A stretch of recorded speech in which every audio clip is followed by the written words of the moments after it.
Weekly Feed. Kyle Meredith. Toby from Dr. Dog. Hi, folks. Welcome back to the show. Good to be here, Kyle. Yeah, it's been, I know, a few years since we've talked, and a lot has happened. Albums have happened, live albums have happened. And congratulations, because Live at A Flamingo Hotel is out, and that's a fun record. Thanks. Yeah, I know that's been. I know I've heard you talk in the interviews. It's been a long time coming for you guys to try to get that out there. Yeah, well, not so much trying to get it out there, just actually biting the bullet. Actually doing it. Yeah. We were sort of fortunate in that we had just started touring with a monitor guy. Yeah. So it gave us the ability to record all the shows. We didn't want to do one of those things where you just record one show. Right. Just not too much pressure. So you took a bunch of we did shows. 20 shows and then. Were you looking at any? Did you have like a gold standard for live albums, like that you were like, we love these live albums, and this is what we want to kind of? There was a bunch being thrown around. We listened to a bunch of live albums like Bowie Tower and like Bill Withers at Carnegie Hall, right. and Europe '72, and Clash at Shea Stadium. But kind of, I guess if it's like any of those, it's probably more like Europe '72, where it's not. It's just, you don't, the crowd aspect of it is, it's not quite a spectacle, it's just kind of more just, these are the songs that the band was doing this particular time, and these are great live versions of the songs, so. Is it a different beast to try to sequence a live album versus a studio album? Yes. It's hard to not want to sequence it just like a regular, like your set list. Right. Like, songs sort of occupy at least this sort of the same, if not in the same order, the same purpose within a set usually. But that's different on a recorded record because I guess it's a different journey, right? Yeah, well, you're not with 1,500 other drunk people or whatever, just get partying, Right. You're listening to it, so it's sequenced kind of like a live show, but also more in line with the way we sequence a record. Like it's broken up. If you get it on vinyl, you have to account for sides. Yeah. So each side is sort of its own thing. Right. So it's like you can listen to side A, and you don't have to listen to side B, or you can just listen to side B and just listen to side Becomes a nice EP in itself. D. Yeah, right. Remember the fourth letter of the alphabet is D. You're a musician. Yeah. But Dr. Dog, you guys have become so infamous, really, because of this live show. There's so many things about your guys' live show. Thanks. Is there a lot of work that goes into like the tour beforehand? Like you guys aren't a dance band. Like a top 40 band would put a certain amount of that kind of mental thought into. You mean like the production? All of it, like this is what we're going to do on stage, and this is how it's going to be. Because for you guys, there's so much interaction and activity that goes on. Like I've always been like choreography. A little bit. You're not really choreographed. Like you're not the Temptations up there or anything like that. But at the same time, I kind of wondered that. Do you guys talk about before a tour starts when you're practicing, I guess, the songs to say, hey, this is how we can incorporate this into the show to do this or whatever it might be. No, it's really more song specific. It's like we don't, there's usually before a tour starts, we'll say, these are songs we want to be playing, these are songs we want to stop playing, and let's figure it out. But, and usually, all the other madness that comes after that is usually just when you play it live, that's how you feel, But sometimes it could be nice to have a whole section of down tempo stuff that we never actually commit to. But you could start choreographing at this point, though. I don't know. It seems like more work than the dancing Dr. Dogs. Yeah. When you go back and listen, one more thing to think about. One more thing to screw up. When you go and listen to these tracks now, so in a way, it kind of works as an ultimate compilation to Dr. Dog's albums. Yeah, it's kind of like a live best of, sort of. And that comes next, your real greatest hits. You can do your real greatest hits next. That's the next milestone record. Yeah, right. I don't know who'd buy that. The same people that bought the live album. Yeah, I guess so. Yeah, same suckers. But when you listen to these tracks, does it all kind of blend together as Dr. Dog, or do you still hear those for those specific moments in time that you were living when you were writing those? Yeah, I guess I would say sort of goes both ways. In general, that initial feeling you have either when you wrote it or when we first started working on it, recording, or the first time you played it out, and it felt right. That sort of permeates the way you think about it. But in general, no, I'd say more. Yeah, it all just sort of sounds like Dr. Dog. This is what we've been doing. We've been doing it forever. So. Forever. I mean, some of those songs have been there forever. Yeah, some of them are pretty old. I noticed there's something about Dr. Dog, I have written on here, never a band afraid to wear their own t-shirt on stage. Oh, no.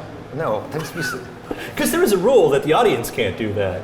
I think you guys broke it with the band doing that. Well, you can't wear I didn't know that was a rule. Yeah, no, there was an old rule. It was in movies like in the 90s and everything. Like I even remember it from Singles. Remember Singles? Like, you can't wear the band's t-shirt to the band's concert. Right.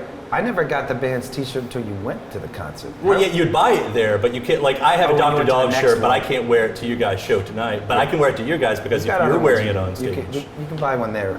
You can wear that one. Just put it on. You just come with no shirt. Yeah, no. Yes, that's what we want to show off with these pasty, scaly body right here. Pledge drive picks. The pledge. I don't think we get extra pledge drive picks. Jamming with Marc Ribot.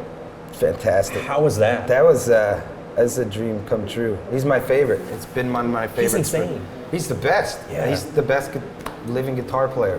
One of the best of all time. All right. This is these are, when you throw around. I'd say Prince. I would take Ribot over Prince in a heartbeat. I mean, that's just for me. Sure. Best is. No, he's up there. Don't get me wrong. I love Prince. He blows my mind. But yeah, how do you keep up with that? He came. It was great the way it worked out. He's so down too. Immediately felt like he had sort of already been in the band. Yeah. He just showed up, and he's like, "Man, I've been working on these easy beat. I wrote down the charts, and he's like, this is weird. It's hard." And he was doing it so hard, like kind of the hardest way you could possibly think to finger that song. You're like, "No, man, it's just like an E chord with like." And he's like, "Oh yeah, of course." And he's like, and then we did 3 songs with him. We did Easy Beat. We did 2 Week to Ramble, which is like a ballad. Right. And he soloed through the middle of that and comped his way through. And actually, that was awesome because we were playing that before we got into that song, just sort of going through the chords. And he's like, "Man, this song is great, man. Who wrote it?" I was like, "I wrote it." And he's like, "It's really good." Yeah. And then it's like one of those moments, like, please let me remember this long after I have Alzheimer's. Yeah, exactly. And then. Yeah, he just fit right in with everybody just shooting the shit and everything. And then we're like, well, we are also thinking about maybe doing Wooly Bully. And he was like, all right, I love it. So it's like, all right, get Marc Ribot, we'll do Wooly Bully. He was psyched. He could be the new Dr. Dog member. Oh, you hire him, right? You don't say no to that. No, hell no. Yeah, it was great. And he crushed Wooly Bully too. He crushed it all. And it's fun as hell playing with him. And I think he had a pretty good time too. Yeah. It was a lot of fun. I'd seen him play probably like 6 or 7 times before that, and I caught him at Big Ears Festival the last time, and that really let him shine because, like, here's a festival where you can be as weird as you can be. What was his band then? He was in all these different projects. Yeah. He played like 4 or 5 different things, and everything was crazy. Yeah. It was, Yeah, him off the chain is where it's at. Yeah. I mean, it just. I can see him working well with you guys. You've got a lot of fun. Deconstructed pop that we've talked about before, and you can definitely get in there and just. Yeah. If you're keeping up with Tom Waits and stuff like that, you've Yeah, got to have that kind of mindset. You played 8 shows in Brooklyn. I did want to talk about that. That's actually 4 shows in Brooklyn, 4 shows in Manhattan. You played 8 shows in New York. Right. Sorry. It's fine. Lessons learned? Because that's a different way to start a tour. That was I loved starting the tour that way. It was great to play in smaller venues in New York again for the first time in a long time, and able to do. Just sort of camping out in the same venue, and then it forced us to learn a ton of new material. Yeah. So we have probably about 60 or so songs in the bag. At one point we had about 70. That you can just choose from any given night. Yeah, which is new for us because Yeah. we've usually only ever had about 25, maybe 30. Right. And going into that run, we were just like, we're doing it this time. We're learning everything. Everybody come in with the 8 songs you want to do. We're learning them, and we did. Now, does that make the sets kind of like a fanboy's dream list or something like that, or do you guys still try to incorporate? We still try to throw in what we would hits. consider our hits, just because, I don't know, not everybody has every single album of ours.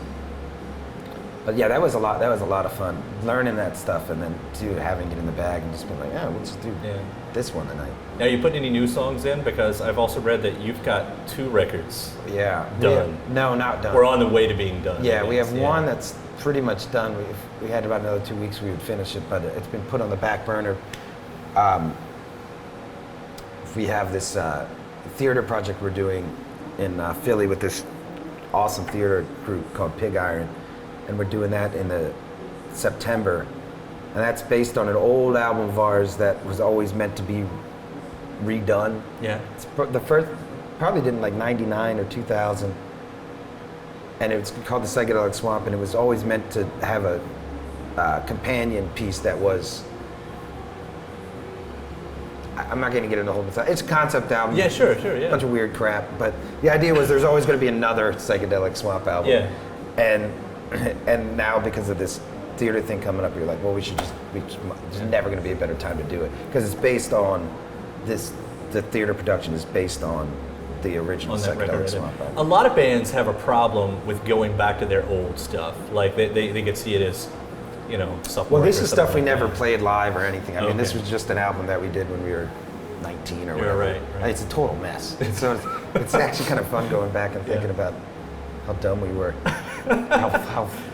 So you do the theater project, and then you get back to the other 2 records, or the other, yeah, or the whatever these next 2 things are. Yeah. So that the theater thing is tied in with the release of a record we're about to start. Okay. Which is the second part of Psychedelic Swamp. Yeah. And then the other album we just did, I don't know when that's coming out. But it's there. It's pretty much done, yeah. Yeah, which is kind of just nice to have. I mean, that takes some of the pressure off, right? We don't really feel that kind of pressure. Yeah. I mean, we like being in the studio, we like writing and stuff, so it's never been a ton of pressure for us to, it's never like, oh no, we have to write new songs and go record.